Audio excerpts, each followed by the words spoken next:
busy, interesting week here during Climate Week coming, and we hope you will have a good time learning more about many of our organizations, members, and their various blockchain initiatives, in some cases pilots, in some cases research. So for the first hour or so, we'll give that overview and then have a public reception afterwards, give an opportunity to network with the various members and learn more about what they're doing. And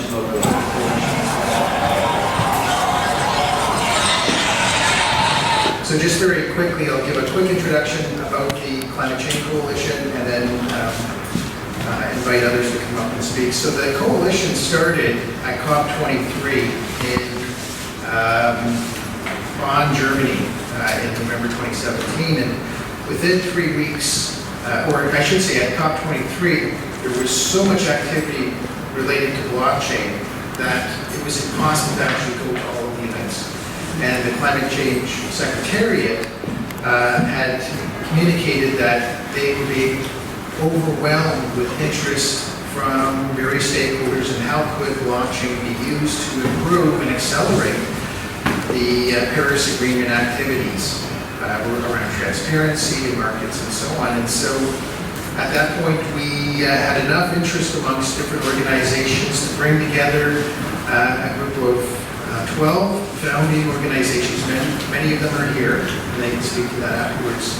At the One Planet Summit in Paris, on the second anniversary of the Paris Agreement, when we had a founding meeting of the Climate Change Coalition, and we had created a charter to help guide how blockchain would evolve for applications in the climate space. And as a commitment by the Secretariat, they came to co-chair the coalition with members.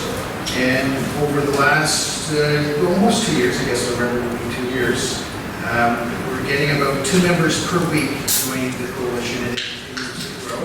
It's a multi-stakeholder network, so it's not only blockchain startups, there's universities doing research, there's government members, there's industry, there's small environmental NGOs.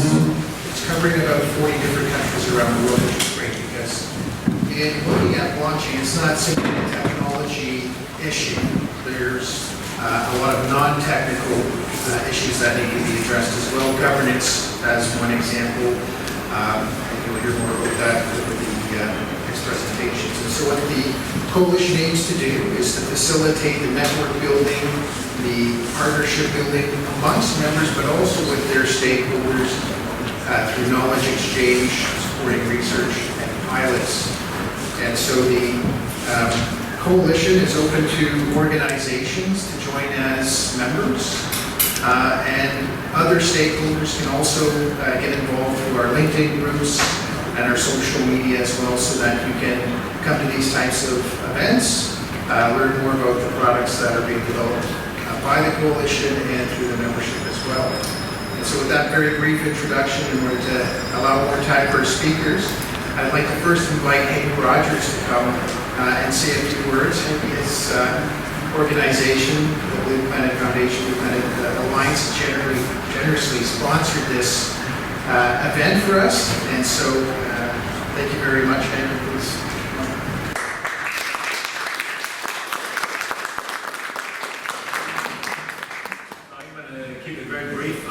Because I don't have a blockchain background, although I was a coder once upon a time in a computer game business. 12 years ago, I started a foundation in Hawaii called the Blue Planet Foundation. We got Hawaii to have the first mandate in the country, 100% renewable energy by 2045.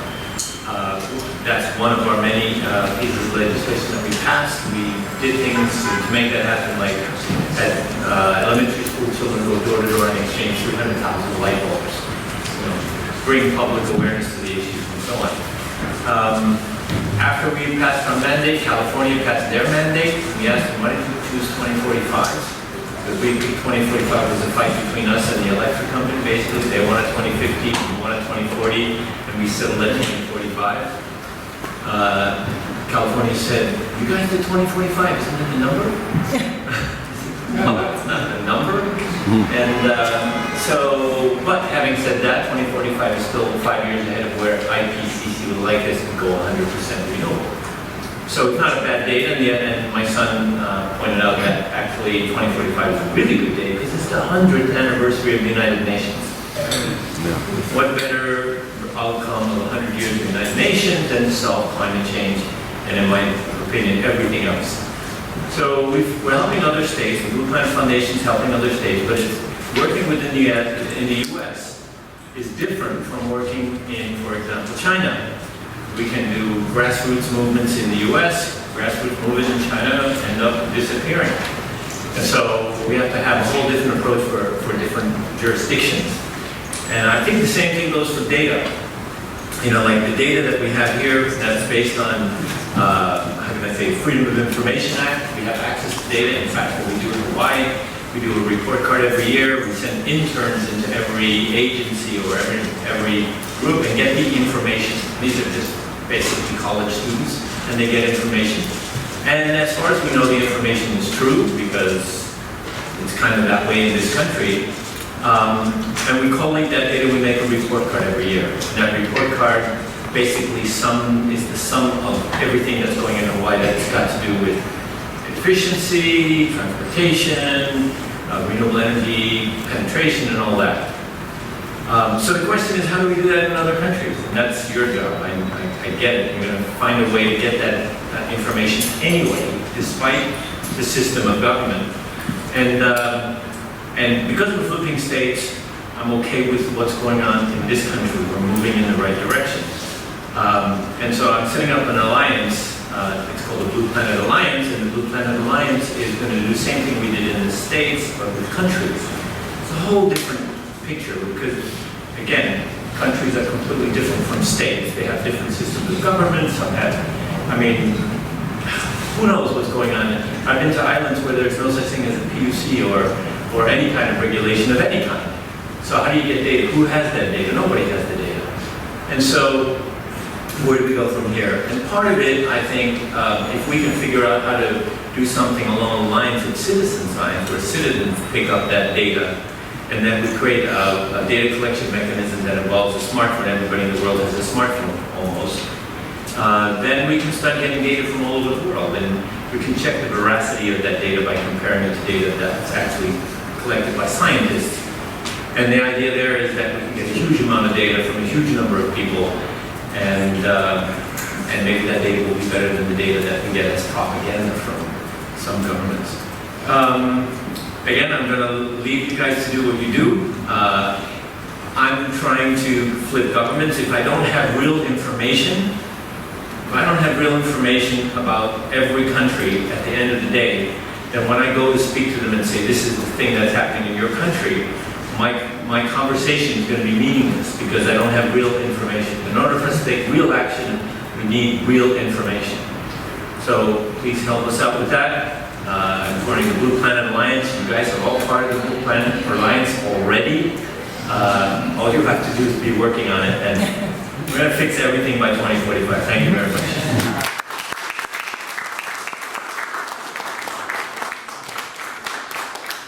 Thanks again, Nick, for those words and for sponsoring this event. And your point about having real data and blockchain and other digital solutions go hand in hand, of course.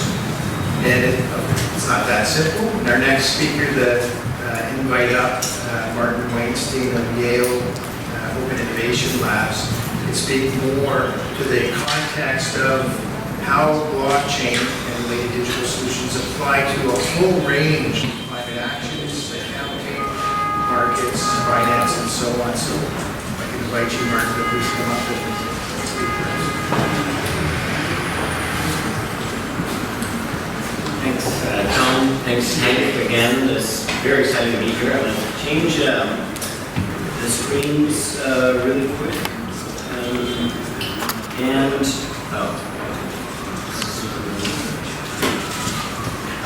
And we did an event this morning. And I don't know if there's people also joining via Zoom. Let me just check the Zoom link. For those that are not going to be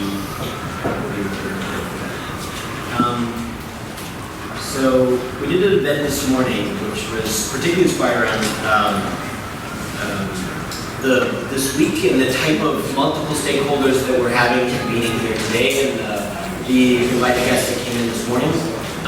Like Tom said, a couple of years ago I started the Yale Open Innovation Lab, which sits between the Sci Center for Innovative Thinking at Yale and the Center for Business and the Environment. And our general thesis comes from the fact that in order to solve and address global planetary existential challenges, we can only do that through rapid collaboration. And often innovation has been driven by minds of competition. So we need to understand holistically how do we change that paradigm. And so this morning with our colleagues in the Data-Driven Environment Policy Lab, we shared a bit of what we've been working on in the exploration of the intersections of blockchain and climate for the last year. The premise, the way we often frame this is that we need a global climate accounting system because it's the key records of what's happening and who's doing it and who said they were going to do what. That is a common layer where we can build a lot of things on top. As a university research center, we try to be stewards of the role of integrating multiple stakeholders, but also thinking in terms of system integration. That's part of what the lab focuses on. And for this, the specific focus has been around transparent, decentralized, and open source. I can't stress open source that much. But we've been exposed to different emerging technologies, and about a year ago, we started really thinking more around the role that blockchain can have. Initially, what drove me to think about the application of blockchain was specifically around the role of the remaining carbon budget. Much of my colleagues, while I was doing my PhD, were focusing on tracking the carbon budget, which is essentially a large accounting problem that we all have. It's a single budget, we all have it. It's like having a single bank account, and we're all part of it. And blockchain is fundamentally an accounting technology. So this was the first layer that we wanted to explore, and dividing what's at the physical Earth level, that's the actual remaining emissions that we can put into the physical atmosphere, and then the reductions. And so some of our first insights, and I want to just run through a bit of some of the things that I shared this morning that also inform our process of research and development going forward. But also inspired by things like the Climate Change Coalition, where there's a lot of projects already doing pieces of the puzzle. And so we were basically driven by thinking, how can we think of the integrated system that can connect all of these pieces? So the first insight is the need of separating the physical Earths, just like the IPCC working group went from the more political side. And one of the things we're particularly interested in is, well, we can leverage flow meters and IoT to track how coal, oil, and gas comes into the system, since that's a huge lion's share of our emissions that ends up in the atmosphere, as well as remote sensing. But on the other aspect, it's on the reductions that need to happen between business as usual and where we need to be. This becomes a much more hairy world system politics, because we're just divided by the different political boundaries we've created. And so there we have to look at the hypothetical of our business as usual, what's the Ecuador pledges, the gap between that and where IPCC tells us we should be. And within that part, the key issue that we started working on a year ago in collaboration with one of the labs at Yale is how to integrate non-state actors into the state level. And so by that, we propose a concept of nested accounting, which is there's not much secret to it. But if any actor does any climate action, and normally talk about climate action as like mitigation adaptation, but I also include like certifying emissions as part of like the greenhouse gas protocol, for example. For example, by a private company, that still needs to be within the geographical scope of a subnational actor. That's Connecticut. University is based in New Haven, so we do our pilots locally. And the subnational state is still within the United States, and that has to aggregate up to the global level. And that's essentially type of the mechanism of how to get companies and subnational actors that are today one of the most important champions in actually doing things around climate change, rather than countries at the federal level. this is very relevant because if Trump gets reelected and the United States pulls out of the Paris Agreement, that we are still in coalition starting after that announcement needs to have an actual mechanism to still be in, an actual accounting mechanism to say who's doing what and how does that go all the way up to the aggregate level, which is what people really care. And it doesn't matter if the federal government's on the way. So these are the type of things that we've been sort of like trying to focus on. We're looking at much around the metadata associated to each actual level.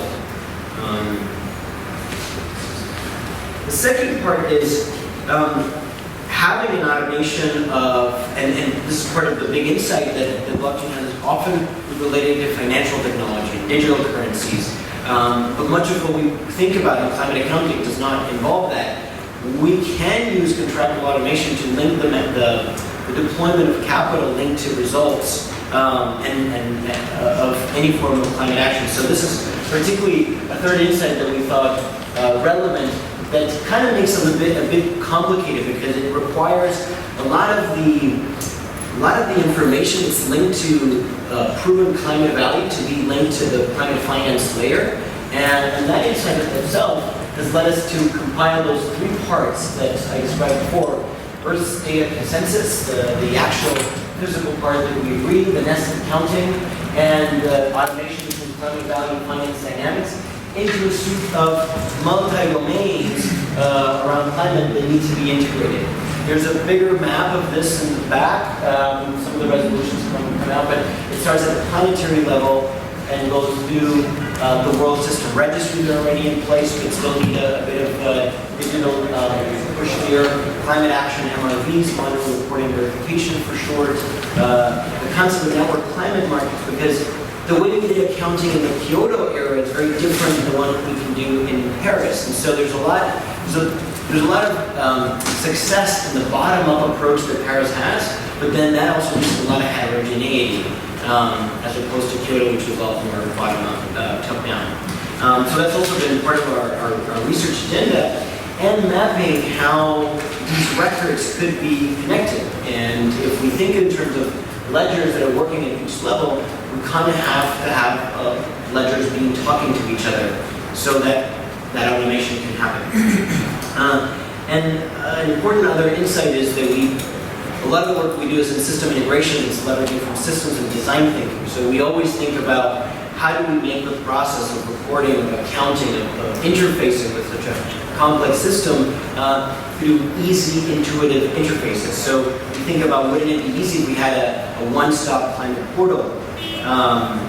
And when we start thinking about, well, let's start prototyping what this would look like, the concept of what should underpin a unified climate portal is the concept of a platform of platforms. And that's because there's already a lot of existing platforms that manage climate action data, climate action pledges, registries from countries, from cities, from companies. There is a growing amount of technological companies coming from you guys, from the Climate Change Coalition, that have been leveraging blockchain for different pieces. How do these integrate? So that's where the concept of platform to platform comes in. And to describe it is, on the left we see some database, and the right some of our DLT model. In terms of conventional legacy databases, often there's an issue around sharing data from, let's say, a private actor that shares with, let's say, CDP, that's one of the main sort of legacy platforms around this. They often track who, which one's the climate actor, what did they say in terms of climate plan, when, where. But when that data needs to be shared, the issues around privacy, and they always explain that it's very sensitive information. But the key part of some of the technology that we can leverage today is that transparency does not have to compromise privacy. And so there's a lot of things that we want to work around, pilots on how to be able to mask the sensitive part of the data so that at the aggregate insight, the key part of what we want to know for a global climate system, that's something that we can then mask and integrate into a ledger record. If you're running a climate distributed ledger platform, then the main concept to think about there is, because there's a lot of competing blockchain ecosystems, is how do we think about how a ledger of ledgers would work? And so in the key collaboration there between the blockchain community is around inter-blockchain communication protocols. So maybe one platform is using IoT and DLT for creating certified carbon emissions, but maybe they can be traded into an international trading law that's in a different ledger. So how can we reconcile these across accounting systems? This is obviously relevant, and I would probably say that most of what we've seen, and I don't know if the coalition, we'd have to see at the map how they're mapped out, but blockchain has been used a lot for the digital transformation of these generation of these certificates that have underpinned asset scheme and metadata. But the key questions to ask is also how will we achieve interoperability and fungibility between these digital assets. They have the capacity to be a whole asset class, and Article 6 of the Paris Agreement also provides a lot of incentives for this to happen at the international level. So that's definitely part of the agenda that inspired us for an integrated system. But probably the most important insight is around radical open source collaborations, really doing things in a different way that we've been doing it. And we've talked about the platform of platforms, the ledger of ledgers. We kind of have to leverage a network of networks, and on the social level, at the company level, at the organizational level, through an open innovation process to understand the shared technology that can help us interoperate, APIs, shared protocols, and understand the realm of climate accounting from the planet down to the individual as part of a digital public good. Very much how we see as most open source software that we use today. So we spent the summer thinking about how to prototype this ambitious project, and we definitely can't do it alone, but at least we can map out some of the key parts so that everyone that's working on different pieces can feel identified, and then we can start the conversation. And I think today has been a critical day around starting that conversation. These are just different layers of the software platform of platforms the way we presented, which is a common layer that integrates existing legacy systems, but that can be bypassed to go directly to ledger records through APIs and the front-end portal. I know that the details are not very clear, but they're actually right there in the back, and you can see them. And what you'll see, this is kind of like the basic function that blockchain is, and kind of shows that blockchain doesn't solve the whole problem, it's just a specific layer. Those 6 insights that I've shared, we've combined into proposing the architecture of an integrated system. That there's a prototype there in the back. There's those 5 climate domains across the different software stacks, and that's what informs how these records can link to each other into a linked system.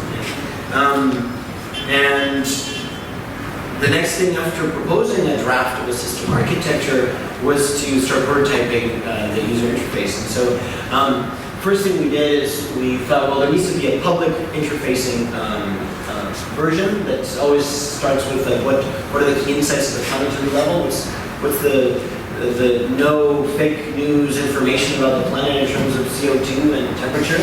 And then going into reviewing, for example, the Earth level, the nation-state level going into the United States, and any form of record that are bringing up in the U.S., subnational levels going into the state of New York, opening into the city of New York, which has its own climate pledge and its current state of action tracking. But then when we log in, for example, we started working with an energy company that has its own pledges. They're an off-branch of Iberdrola, Spain. And they operate in 22 states here in the United States, so we have to map all the assets, the physical assets involved in climate action. For example, looking at Connecticut, we're working on now a pilot of a fuel cell, a solar array, so that what happens here can be accounted across those geographical scopes.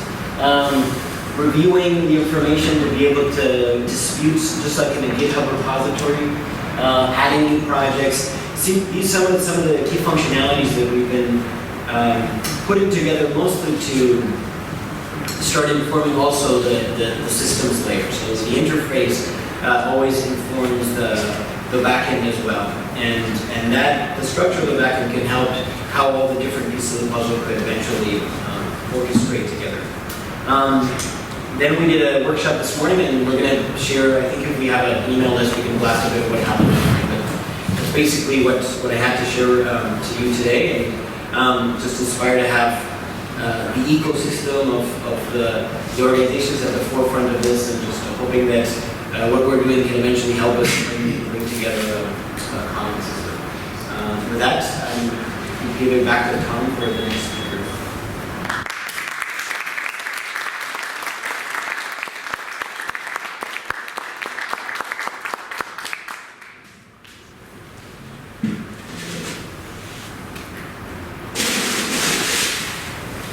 Many thanks, Martin. And as you can tell also by those charts at the back of the room, there's been a lot of effort put into the work that we launched over the last little while. But the point about radical collaboration, I think, is really an important part, and that's where the coalition membership is coming together. When organizations join the coalition, we do ask them to share some information about what they're doing, what types of protocols, blockchain technologies are they using. Is it Ethereum? Is it IOTA? Is it Stellar, etc.? What types of applications are they doing? Is it in the forestry sector or agriculture or industry? Which parts of the world are they working in? Geographically, is it more cities or more supply chains? And then we also ask, are they focusing in on the digital MRV or the climate finance or the various elements that Mark presented a quick overview. So later on in these presentations, the various members that come up and give 4 or 5 minute description will give you a sense of some of what the members are doing. But before we jump into that level, I'm going to invite Miroslav Polzer to come up, please, and present about the Global Climate Action Day Center. Thank you very much, Tom. Welcome, everybody. My name is Miroslav Polzer. I'm with the International Association for the Advancement of Innovative Approaches to Global Challenges. It's a UN-accredited civil society organization based in Austria. We are working with the United Nations through the Department for Global Communication, the Economic and Social Council, and the United Nations Framework Convention on Climate Change. And we are also accredited as an NGO observer organization to the Green Climate Fund. And the topic of my presentation is to present the vision for a Global Climate Action Data Center as an integral effort of several climate change coalition members and in collaboration with the United Nations to create somehow the necessary information and communication technology infrastructure for multi-stakeholder engagement in climate action, somehow to build the global brain for climate action coordination and incentivization. So the starting point is that since the Paris Agreement, it is recognized also by the national governments that they cannot do it alone, and the national governments have in the Paris Agreement welcomed the role and the contributions of non-state actors to the implementation of the Paris Agreement, and they have encouraged everybody to register these actions in the non-state actors zone for climate action, but we see that this effort is good start, but the existing information systems are far away from really getting everybody engaged and having data about who is doing what in the world. So we are here now with my organization, the International Association for the Advancement of Innovative Approaches to Global Challenges, Climate Change Coalition, Yale Open Lab, and also the GloCha Global Challenges Foundation New York, which is secretariat of a multi-stakeholder partnership for the empowerment of multi-stakeholder climate action based here in New York. We have looked how can we create a flagship initiative, which would really bring together the necessary knowledge and critical mass of expertise and data, and so to really help the world and help the United Nations to deliver on these climate goals that there are. And so we have framed now an initiative called Global Climate Action Data Center, building the brain for global climate action, coordination, incentivization, And it's the idea is that here is a UN-aligned global flagship initiative with a grand vision, a strong knowledge base, a plan, and an address. And the initiative that Martin has presented is really in terms of the technological concept and the data architecture perfect, and it's somehow a key element of what we are looking at, but in order to get it from academic concept and even running prototype into a tool that is being used by all the different stakeholders, there are additional components necessary. It's social innovation needed, there is standard setting needed, methodologies need to be created, there needs to be co-working space. And one of the elements that we are aiming to set up is with the people center, co-working space, event space next to the United Nations. On the lower picture you see it's a vision. It's for the time being there is an empty plot of land, 3 blocks large. And we think that their non-state actors should create really a space to engage and to support the work of the United Nations with entrepreneurial solutions, with data, with culture, educational activities and so on. And the above image is from a space that we are looking at together with the Blue Planet Alliance. Hank Rogers, you've heard him. He is creating an investors alliance that buys here an office space where our GloCha Action data center would be then also hosted. And there is the need in general to have more action of the different stakeholders is to connect these local actions with different resource holders, and for getting this bridge working between the resource holders and the action takers, the data plays a very essential role. And with the initiative and open climate platform presented by Martin, there is a great backbone already there, but the Climate Change Coalition has then additional assets that we are framing now together in this project initiative of a Global Climate Action Data Center. The members have expertise in different areas on the ground and completely connecting with millions of users and their data. The Climate Change Coalition has been co-founded by the United Nations, a Framework Convention on Climate Change. Of course, the Open Climate Initiative is one of the key assets also of the initiative. Another asset is that my organization has accreditations to the United Nations, so we are able to host events here at the United Nations, but also at the UN Climate Change conferences, at the COPs. We've had them before, and we are going to do it also in the future. We have the GloCha Foundation, GloCha Global Generals Foundation New York, which is already an existing 501c3 tax-exempt organization in the US, which can receive donations and donors can make a tax write-off, which is an important point for many foundations. We have also a cooperation with the Office of the President of the General Assembly. This is an image from an event which we've had about SDG implementation and climate action in the Lake Chad Basin region. It was on the 5th of August. Martin was there, Deborah Johnson, Catherine Foster, and Tom was with us on the video link.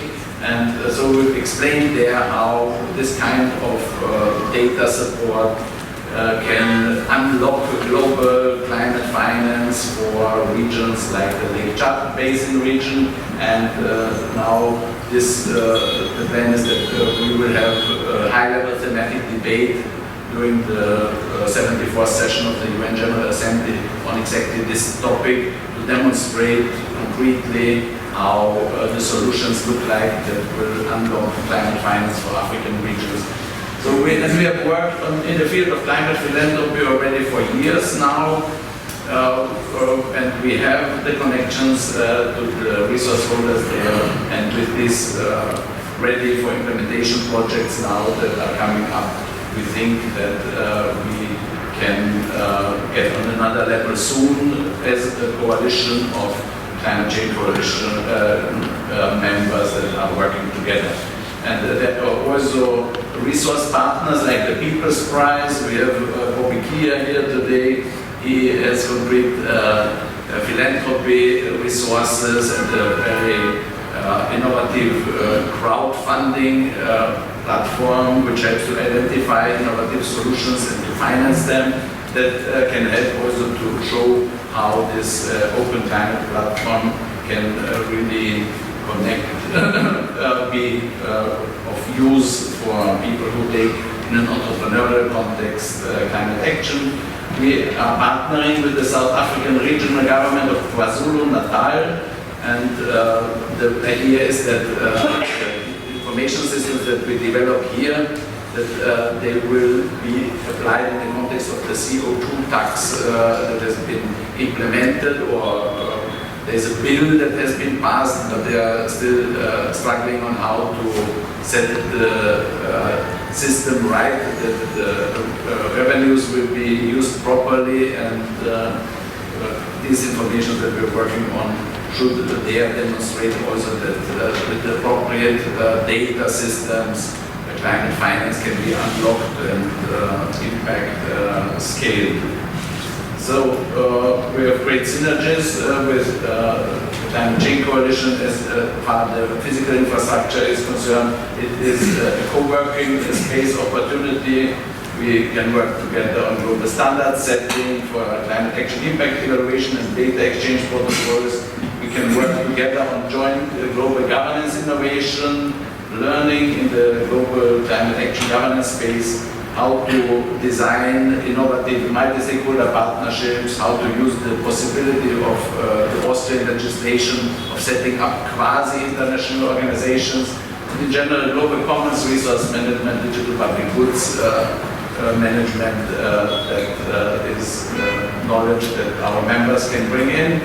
We have this project initiative. We have an initial phase now up to COP25. We want to prepare a professional deck for investors and for the donors.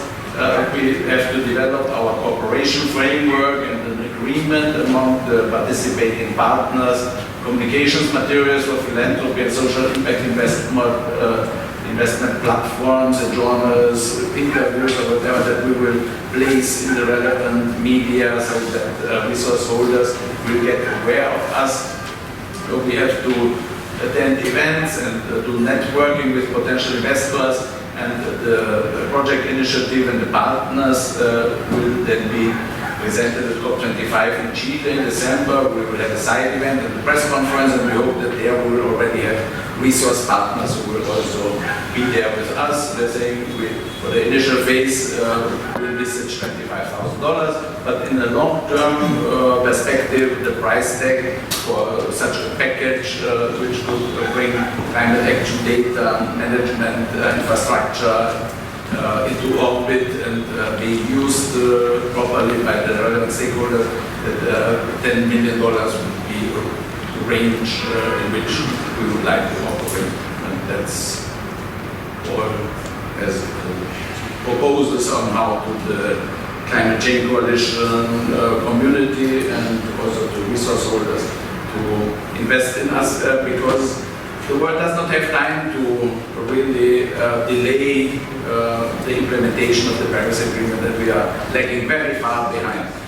There was a global stock take of UNDP and UN Climate Change Secretariat presented last week, and it shows that the nationally determined contributions, the plans are really totally behind what is needed, and that the concrete action plans are low, and that the financing is even lower, and at the end it says there are only 7 countries out of the survey, 140, only 7 had a clear framework for transparency. And it's clear that if this transparency and climate action accounting framework would be well developed, then there would be more money, there would be more action plans, and the national strategies would be more demanding. So we look about transparency at the end, but actually it needs to be at the beginning, and then the climate action economy will function, and it's huge opportunity also, and let's work on it together.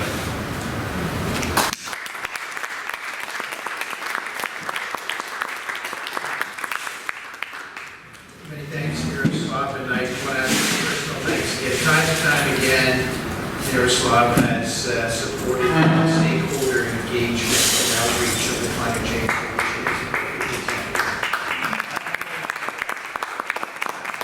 It's really fundamental to the coalition being able to get to points like this and engage with not just the members, but the stakeholder community overall. So,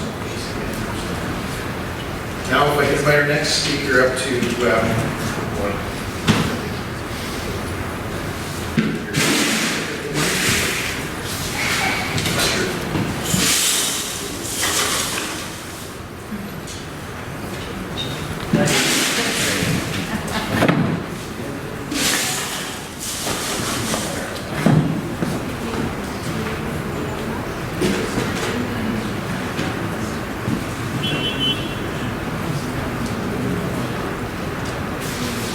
Thanks again, Martin, and without further ado, the next speaker to come up, Ira Feldman and the Adaptation Ledger.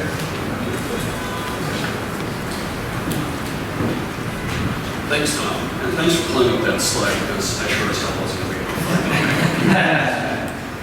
it. So, I'm Ira Feldman. I'm a co-founder and principal of Adaptation Ledger. We're based in London, Ottawa, and Washington, D.C. Last time I was able to introduce Adaptation Ledger was at the Climate Change Coalition meetup in Frankfurt, and today I'm going to update you on the significant progress that we've made in the past year and a half.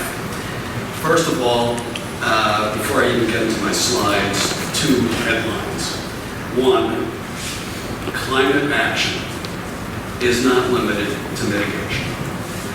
If you've taken a close look at the Paris Climate Agreement and many other documents, you will know that mitigation and adaptation are 2 sides of the same coin. We need to be paying attention to adaptation. It hasn't really been happening yet in most places. Secondly, and this is another thought that's lost on many of our mitigation or greenhouse gas reduction colleagues, is that adaptation is much more complex than mitigation. That may suggest a reason why blockchain is useful.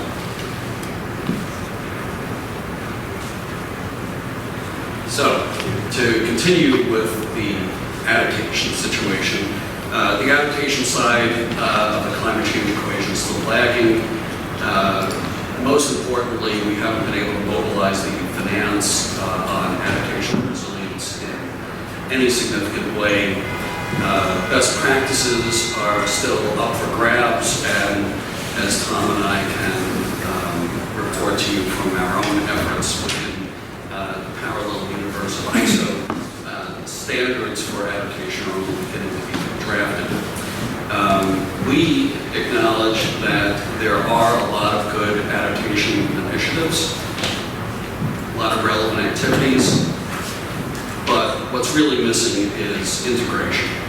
There's a lot of ad hoc activity, and we don't want to see the adaptation space suffer from the same kind of ad hocery that plagued the mitigation space over the last 10 to 12 years. And so we think we've got a better idea. What we're trying to do with Adaptation Ledger is to achieve that missing integration. Of course, we want to focus focus on efficiency, transparency, accountability, extensibility, scalability, all of those good things. But what's really new here that I want to emphasize to you is that what we're proposing is a systematic applied integration of a suite of tools and test beds that combine all these elements to deliberately work together and create synergies among what we like to call the moving parts. So what are the moving parts as far as adaptation ledger is concerned? Blockchain and other digital tools, standard systems, a unique contribution known as the vulnerability reduction credit, which I'll come back to. All of these moving parts will better align adaptation solutions with finance, and we believe will usher in a new era of accelerated, coordinated, and I might say transformational adaptation action. So to re-emphasize what adaptation ledger is all about, and it calls for an open mind to visualize how we plan to bring together all these moving parts, namely blockchain and other digital technologies, innovation, governance, and standards, the vulnerability reduction credit and its associated framework, basically a unified metric for measuring adaptation success. All of that coming together and creating synergies will advance solutions for adaptation and resilience. Vulnerability reduction credit could be a session in itself, and someday we'll make that session available through one of our webinars. But for today's purposes, the vulnerability reduction credit developed principally by the Higher Ground Foundation and Adaptation Ledger partner Carl Schultz, is a metric for adaptation success. It's a standard framework that would assess the reduction of vulnerability and climate change impacts. It's gone through an extensive vetting process over the last several years, and there is an entire implementation framework that is ready to be utilized, and Adaptation Ledger intends to utilize it. You've seen some interesting slides, even in this session. Some of them tend to blend all together, look the same, but let me explain this one in simple terms. Adaptation Ledger, the enterprise, is in the blue section of this diagram. Two key components are an integrated platform and specific applications for adaptation solutions. In the green, the inputs are a range of partners, data sets, approaches. In the brown, those are the outputs, mostly in the form of implementation of our specific applications. What I'd like to share with you is what I mean by specific application. The range of potential specific applications, or as we call them, ALSs, is enormous. The parameters will depend on the scale, the sector, the desired goals of a given solution. But in general, a specific adaptation from Adaptation Ledger will be given two basic questions. One, is there clear added value to utilize distributed ledgers or allied digital technologies, vulnerability reduction credits, and next generation standards? Our moving parts. And secondly, are there stakeholders involved who do not know or trust each other or need to share and verify information? Those are the two key considerations, along with things like governance, incentive regimes, risk management, and evaluation. So we are initially starting off looking at specific applications in two contexts. The first one is for coastal resilience. The second one is agricultural supply chains. Coastal resilience, as indicated in this graphic, a main concern in hurricanes, storm surge, sea level rise. What we are attempting to do in building our Coastal Impacts app is connect a range of data with a given project. Environmental features, economic features, and the comparison of scenarios. As a visual, what we anticipate being able to generate here is a dashboard of considerations that can be used by local communities, governmental entities, multilateral development banks, property owners. The range of users is truly broad for the potential use of our Coastal Resilience app. The other app that we are already working on is in a particular agricultural supply chain, and we came across an interesting situation with the coffee supply chain.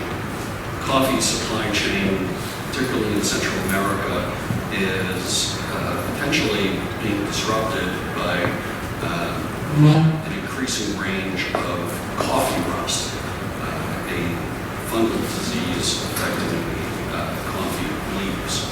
So why are we interested in that? The jury is still out on whether there's simply a correlation or causation between climate change and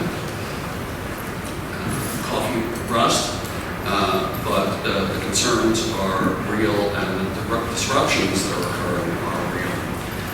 It has the potential to affect the entire coffee supply chain, which, as indicated in this graphic, is fairly complex. Another good reason for utilizing some of the advantages of distributed ledger technology.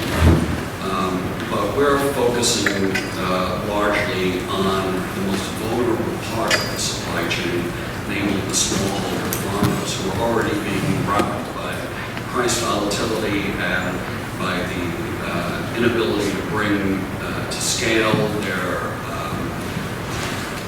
operations in coffee growing. They lack the technical knowledge for a variety of things, including the significant advantage if they were able to qualify for certain voluntary certifications, whether fair trade or sustainability oriented.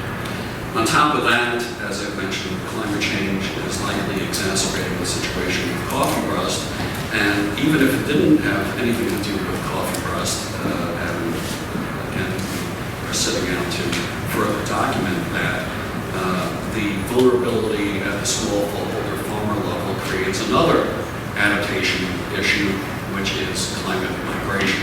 Again, an important topic beyond the scope of our discussion today, but important to recognize the bigger picture.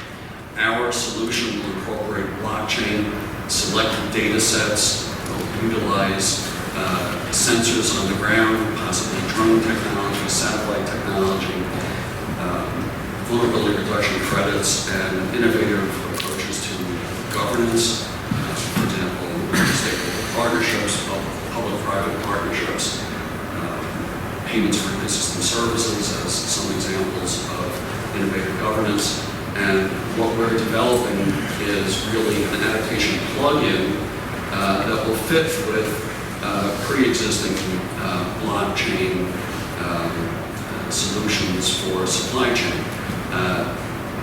Blockchain solutions for supply chains generically exist. We haven't found one that casts an eye on the adaptation issues, and that's what we hope to provide. Within the Climate Change Coalition, we intend to continue to play a lead role in the coalition, helping to set the agenda for future work on adaptation and resilience. I am the co-lead on the Climate Change Coalition's Adaptation Committee, and so with my co-leader, Carl Schultz, we expect to move forward on capacity and capacity building and activities on adaptation and resilience within the coalition. Adaptation Ledger, through its own work, will provide something of a roadmap and recommendations that will support the work of the Climate Change Coalition and help achieve the goals of the Paris Agreement. In the past year, we have benefited from funding to flesh out our integrated platform and begin work on the specific applications that I've mentioned through an award from the Royal Bank of Canada. We're poised to follow up with additional phases of work, again, both in building out our integrated platform and in implementing specific application pilots. What that means is that we are looking for partners on pilot projects, demo pilots. Again, they need not be limited to coastal resilience or agricultural supply chains. We cover the waterfront on adaptation issues, but we do think that there are some advantages in working with us from the finance level, the community level, and the policymaker level. There's a lot more to say about all of our activities. Time will not permit me to go into more detail here.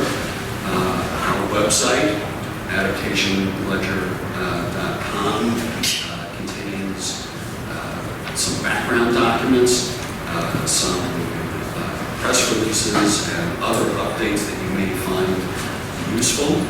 And in the next month or so, we expect to make available to you all through our website and otherwise the public reports that will result from our Phase 1 activities funded by the Royal Bank of Canada. And if you'd like to contact me after this event, there's my contact information, and I will stop there.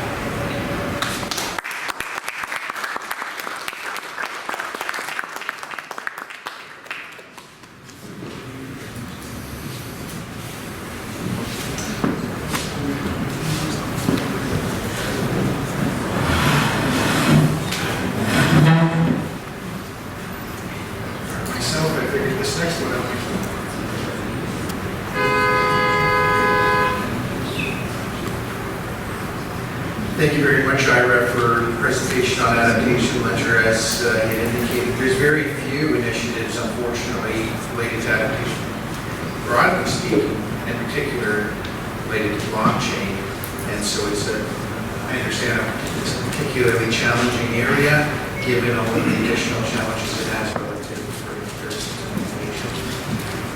Without further ado, if I can invite Juan from XM. Juan. Sorry, to interrupt you, to give a presentation about the eco-registry.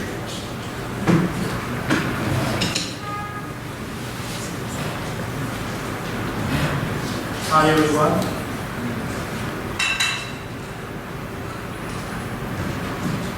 With 95% probability, the warming trend in the temperature is caused because the human activity. Right now, we are experimenting or we are registering temperature that without precedent in decades of millennia. Since 2014, we have every year a record with a warmer year, every year. So we have to act now. This doesn't wait, and that's why I am here.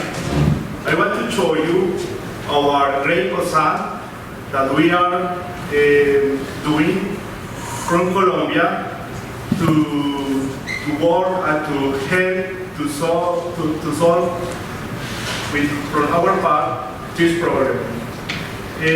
But before I start, I want to share you a simple video with some Colombian personalities, the former director for the Department of Planning,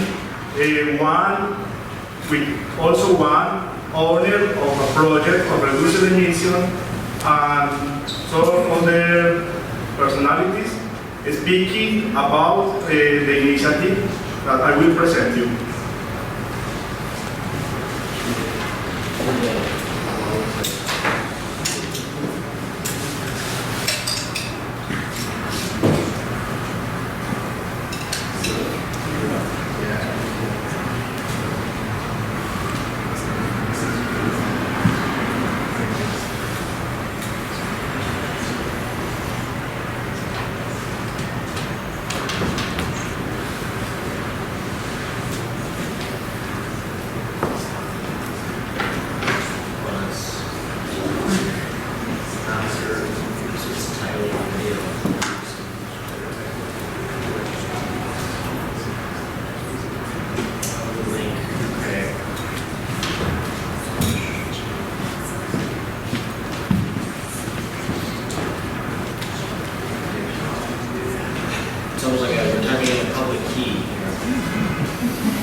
Los felicito y les deseo mucho.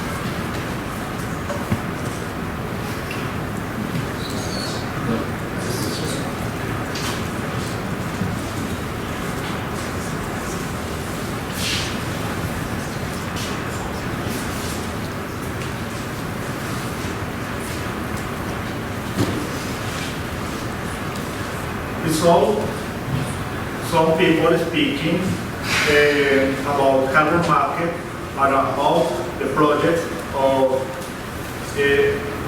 reduction and capture of CO2. So, in this slide, we can see the main elements of the carbon market. On one side, we have the projects.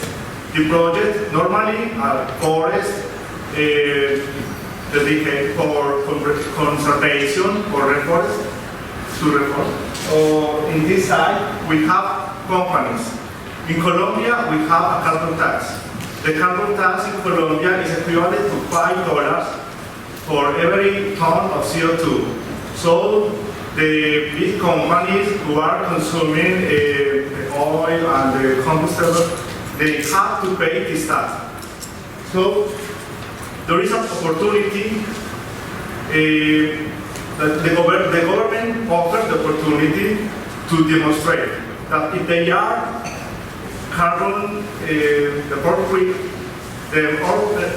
footprint is neutral, they don't pay this tax. So if they give, if they appear some certificates of reduction, they can't pay this tax. So this is how the cycle is done. The companies can directly finance the project, the forest, and they can also finance the energy renewable resources. But there is something in the middle that is needed. We need, how we see that in the video, the trust. So that's why eco-registry exists. This carbon tax in Colombia exists since 2 years ago. And the last year, it was able to present to the government a paper and make it in an Excel document with the ton of CO2 capture project. So it's really so difficult to translate that kind of document. Eco-registry find this situation and spoke with the government, spoke with companies, with the project owners, and offer a platform but every document and every CO2 is packed in the blockchain. So we have no doubt about the documents that support the mission of every certificate. We have no doubt of who is the owner of every certificate. And also, we will see in the next slide, we implement a system to burn every CO2 that is redeemed for the tax. So it's not possible to take again what CO2 that was redeemed in the market. So it's literally destroyed. And how we did that?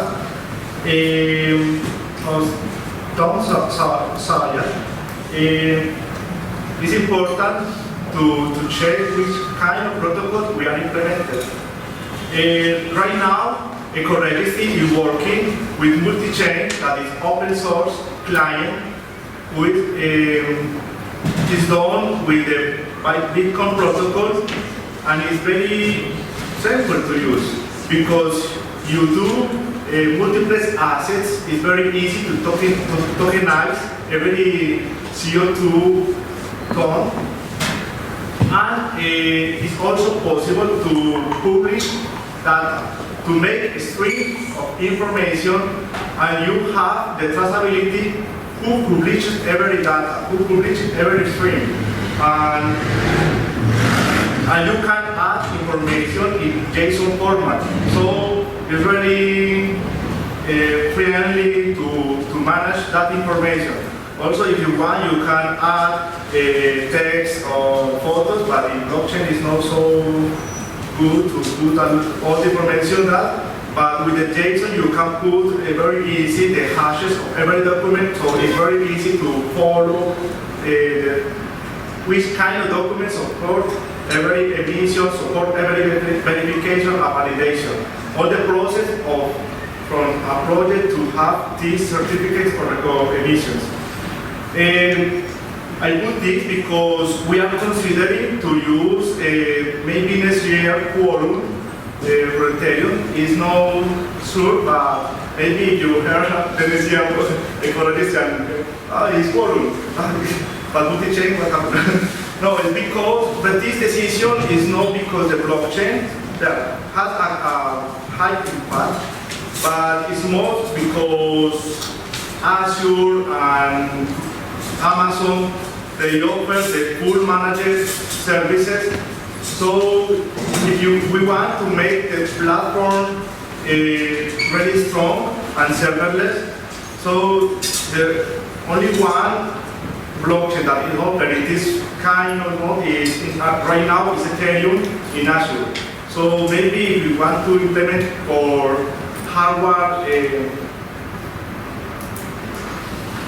thinking in the hardware implementation, maybe we will take Ethereum the next year. Which kind of characteristics has multi-chain on our blockchain? It's a permissionless blockchain. In the future, we will think to do an open blockchain, but right now it's working with permissionless blockchain like proof of authority. We implement the carbon offset tokenization. We have the asset forming, and we have the public data stream. So maybe you are thinking who I am. I am Juan Manuel. I come from Colombia and I work for XN. Last year, I come for first time in USA, San Francisco, and also with the Climate Change Coalition in that area. And I suppose that we are thinking to do something. So last year we had an idea, and I'd like to come this year and speaking. Yeah, we already do something, and we have something to show, and we have a lot of things that we are working hard to do, and maybe present the next year with another platforms. But XN is a company that very innovative, but the main reason of XN is the independent system operator in Colombia. So we manage the grid energy in Colombia, and also we manage the wholesale energy market. One of the interesting things here is that we did an alliance, so a partnership with a small startup. We find a startup in Colombia, and they are also willing to do something with blockchain for the register of the carbon offset.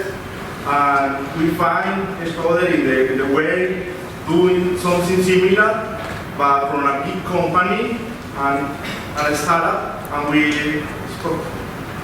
can go together and we can do something together. And this helps us a lot to do the registry, the eco registry, also in record time. Our first meeting was in January, and then in May we was in Bogota launching this officially with the environmental minister from Colombia, speaking about this initiative. We are under the umbrella of a big company. XN is a subsidiary of ISA. ISA is the largest company of transmission in America, present from Mexico to Chile. The main business is the energy transmission. But ISA also have another business like information and communication technology, company who provides the internet infrastructure for the military in Colombia, for the military army, also in Peru and other countries, and also provide the internet infrastructure for the distributors in Colombia and other countries. ISA owns the road concessions. mainly in Chile, has an investment vehicle in Brazil, and real-time system managed the big company in this kind of cluster is Excel, who manage the risk and the wholesale energy market in Colombia. The common thing in every business are the connections. So ISA is something, or it's a company who try to connect everything, but it connect in a sustainable way, and yes, maybe paying responsibility for every action in every business. That's why we have the support from the big company ISA to do something different and something new that is eco-realistic, that is a new type of business, but they are implementing new technologies to combat the climate change, to do something with our environment. These are the SDGs that eco-realistic touches directly. Industry, innovation, and infrastructure is an example of innovation, so you see. We are working to implement the standards to allow how to account the renewable energy, so to do easy this method to provide that every megawatt per hour that is generated helps to reduce the CO2 emissions. So it's an action directly with the climate action, and we are working in this, the life and land, and it's an example of partnership for the world. And thank you all. Here is the website, ecoregister.io. Sorry, because right now it's just in Spanish, but we are working to translate it. And this is my contact, with my WhatsApp. If one or two, thank you.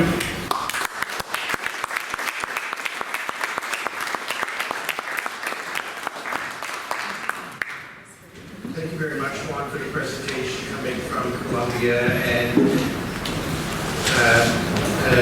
want to also acknowledge that within the Climate Change Coalition, members self-organize into teams, whether it was adaptation or regionally, such as Latin America, which happens to be our most active team with dozens of members and I think over 10 countries.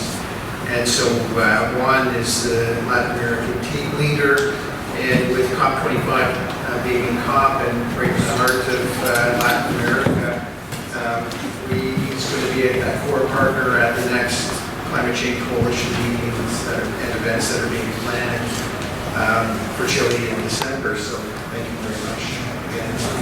So I've noticed that the food has arrived, and we're running a little beyond our original schedule. So I'm going to propose that we still have other members that are going to come up for quick presentations, 4 or 5 minutes, so that you get a better sense. But in the meantime, because I'm not sure how much more time we have past 7, and the food is ready, if you'd like to get some finger food and something to drink while they're happening, because we certainly can't finish that ourselves, so we have to keep in that regard. So I'm going to start inviting coalition members.